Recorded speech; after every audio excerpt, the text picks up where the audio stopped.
CAA notify हो चुका है, यानी सिटीजनशिप अमेंडमेंट एक्ट लागू हो गया है। सीएए कानून के तहत भारत सरकार बांग्लादेश, पाकिस्तान और अफगानिस्तान से आए प्रवासियों को भारतीय नागरिकता प्रदान करेगी। इसमें शामिल हैं हिंदू, सिख, जैन, बौद्ध, पारसी और ईसाई। इन तीनों देशों में यह समुदाय अल्पसंख्यक है। हालांकि यह फायदा केवल उन्हीं प्रवासियों को मिलेगा जो 31 दिसंबर 2014 तक भारत आ चुके हैं। यानी इस कानून के तहत वो लोग जो फिलहाल भारत में अवैध प्रवासी हैं, वे भारत के नागरिक बनने के पात्र हो जाएंगे। ये सीएए का प्रमुख पहलू है।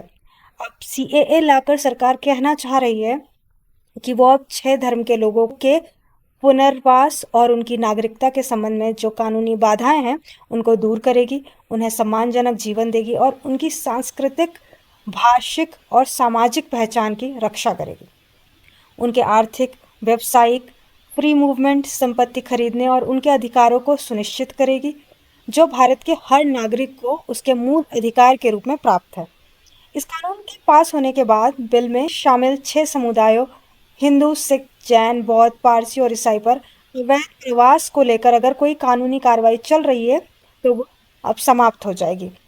इन पर क्या कानूनी कार्रवाई चल सकती थी, यह सवाल भी आपके मन में आ रहा होगा। तो जान लीजिए कि विदेशी अधिनियम 1946 और पासपोर्ट अधिनियम 1920 के तहत सजा हो सकती थी।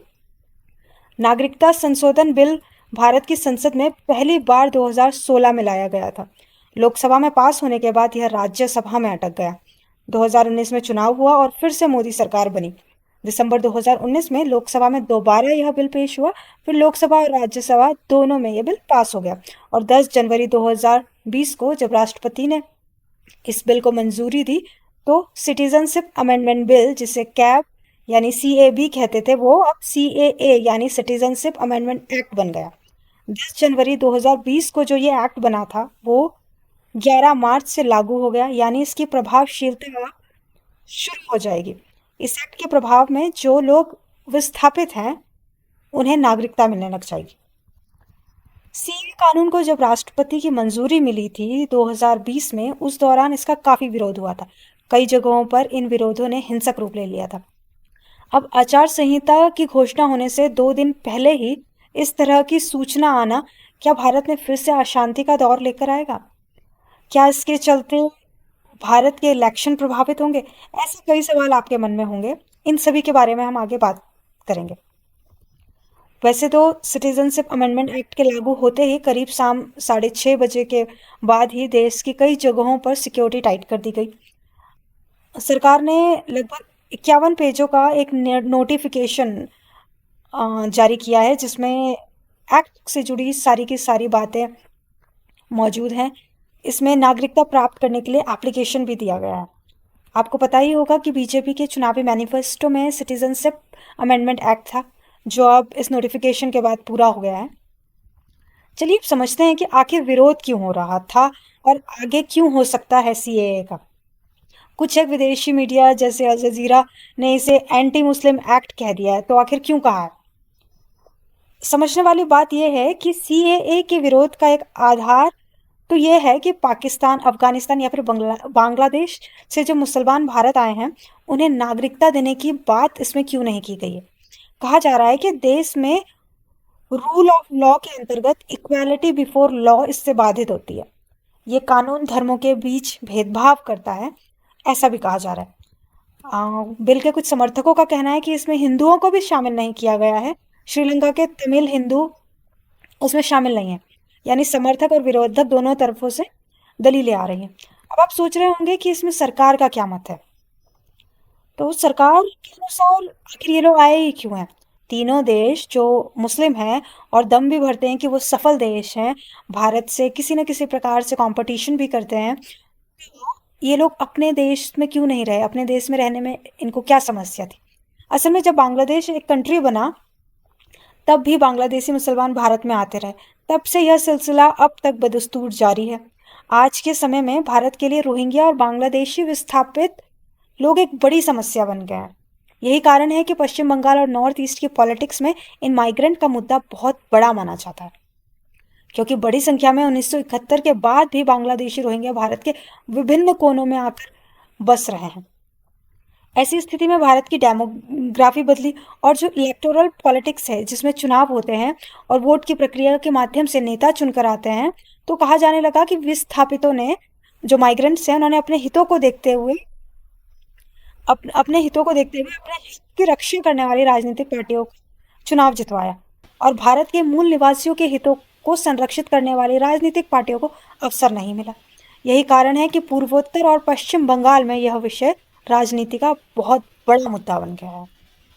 सीएए नोटिफिकेशन में यह भी स्पष्ट किया गया है कि यह नागरिकता देने वाला कानून है। यहाँ पर किसी की नागरिकता ली नहीं जा रही है। यहाँ पर सभी का, विशेष रूप से उन लोगों का जिनका शोषण हुआ, उनको सुरक्षा देने की बात की गई। पाकिस्तान की अगर बात की जाए तो पाकिस्तान में 2017 के सेंसस के हिसाब से जो हिंदू हैं वह केवल 2.14% हैं, लेकिन ये आंकड़ा कभी 12.9 हुआ करता था। वहीं बांग्लादेश की बात करें तो यहाँ पर भी लगातार पाकिस्तान की तरह ही हिंदुओं की संख्या में बड़ी गिरावट दर्ज की गई है। 22% की संख्या घटकर 7.95% हो गई है। अत्याचारों के कारण हिंदू और सिख जो अफगानिस्तान, बांग्लादेश, पाकिस्तान में थे, बड़ी संख्या में माइग्रेट करके भारत आ गए हैं। अब अफगानिस्तान की बात करें तो 1970 में जहां अफगानिस्तान में 7,50,000 हिंदू, सिख और ईसाई मिला करके लोग हुआ करते थे, वो अब घटकर 7,000 हो गए। कहा जाता है कि अब केवल 4,050 हिंदू, सिख और ईसाई की संख्या ही बची है। बाकी के जो लोग हैं वो कुछ माइग्रेट हो गए, कुछ ने मुस्लिम धर्म अपना लिया, वो मुस्लिम धर्म में कन्वर्ट हो गए। कुल मिलाकर के अब आपको यह बात तो समझ में आ गई है कि ये 6 धर्म के लोग जो 2014 दिसंबर से पहले भारत आए थे, उन्हें नागरिकता मिल जाएगी। बड़ा सवाल यह है कि जो लोग भारत में आ तो गए हैं लेकिन उन 6 धर्मों के नहीं हैं, उनका क्या होगा? बस इसी सवाल के कारण इस एक्ट का दोबारा से विरोध हो सकता है, ऐसी आशंका है। सरकार तो वैसे ये साफ कहती है कि हम नागरिकता देने के लिए कानून लेकर के आए हैं, लेकिन उन मुस्लिम घुसपैठियों के माथे पर बल आ रहा है जो भारत की आज़ादी के बाद से अब तक देश में एंट्री कर चुके हैं। बात साफ है कि अगर आप विभाजन के समय से भारत में हैं, तो जिस भी धर्म के आप हों, आपको चिंता करने की कोई ज़रूरत नहीं है। सुप्रीम कोर्ट में सीएए को रद्द करने की मांग के लिए 65 याचिकाएं भी दर्ज की गई हैं। सभी मौलिक अधिकार तर्कसंगत वर्गीकरण के अधीन है। सीएए का भविष्य इस बात पर भी निर्भर करेगा कि अदालत इस कानून के तहत वर्गीकरण को तर्कसंगत मानती है या नहीं। इस संशोधन के पारित होने से पहले संसदीय समिति को सुझाव मिला था कि विशिष्ट धार्मिक समूहों का उल्लेख करने के बजाय इन देशों के अल्पसंख्यक शब्द का प्रयोग ज्यादा उचित होगा, क्योंकि इससे संशोधन के मकसद को मजबूती के साथ ही कानूनी और संवैधानिक आधार मिल जाता। को लेकर पूर्वोत्तर में कई जगहों पर विरोध भी होता आ रहा है, क्योंकि वे किसी भी धर्म के अवैध प्रवासियों को वहां की मूल आबादी की भाषा, संस्कृति और जनसंख्या के लिए खतरा मानते हैं, चाहे वो आबादी हिंदू हो, मुस्लिम हो, सिख हो, कोई भी धर्म। इस सीएए में पहले से ही अरुणाचल प्रदेश, नागालैंड, मणिपुर, मिजोरम, त्रिपुरा और मेघालय की लगभग सभी 100 असम के आदिवासी बेल्ट को बाहर रखा गया है। सीए से लोग इसलिए भी नाराज थे कि कहीं अवैध प्रवासी आर्थिक कारणों से आए हैं और यह जरूरी नहीं कि उन्हें धर्म के आधार पर सताया ही गया हो, यह भी दलील थी। नॉर्थ ईस्ट में सीए को लेकर अगर बात की जाए तो बांग्लादेशी इमिग्रेंट्स यानी घुसपैठी के खिलाफ लंबे समय से वहां आवाज उठती आ रही है। अब इसमें मुस्लिम भी थे और हिंदू भी थे। असम के लोगों को दोनों से ही तकलीफ थी, इसलिए कई जगहों पर असम में विरोध होने की संभावना है। अगर त्रिपुरा जैसे स्टेट की बात की जाए, क्योंकि वहां पे ज्यादातर हिंदू बांग्लादेशी मेजोरिटी में है, तो वहां पे ज्यादा परेशानी नहीं होगी। बाकी रह गया असम के ट्राइबल एरिया, वहां पे तो सीएए लागू ही नहीं होगी। पश्चिम पाकिस्तान से 80,000 से ज्यादा और अधिकांश हिंदू शरणार्थी आजादी के बाद बिना नागरिकता के कश्मीर में रह रहे हैं। अब सीए से उन्हें नागरिकता मिलेगी।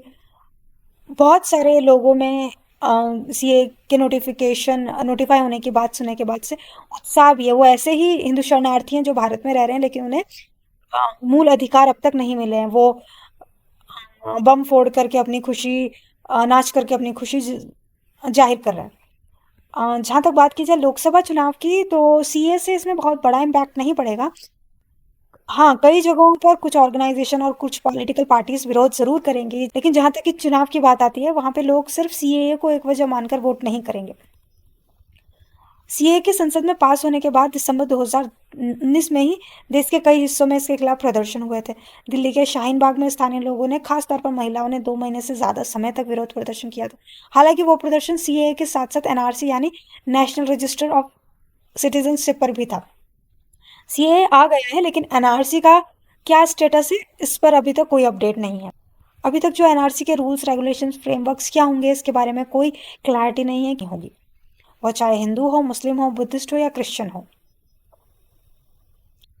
एनआरसी को लेकर के देखा जाए तो बीजेपी और अपोजिशन पार्टी दोनों ने ही एक तरह से भ्रम फैलाया, क्योंकि एनआरसी का कोई प्रोसेस अभी तक शुरू नहीं हुआ है और एनआरसी का कोई रिश्ता अभी तक स्पष्ट नहीं हुआ है। सीए में कुछ लोगों को सिटीजनशिप देने का प्रावधान है और एनआरसी में सिटीजनशिप जिनके पास है उनके लिए एक रजिस्टर बनाने की बात की गई है। दोनों में से किसी में भी सिटीजनशिप हटाने, वापस लेने की बात नहीं है। अगर किसी के पास सिटीजनशिप का सबूत है तो वो सिटीजन ही रहेगा, उसकी सिटीजनशिप के साथ कोई छेड़छाड़ नहीं होगी।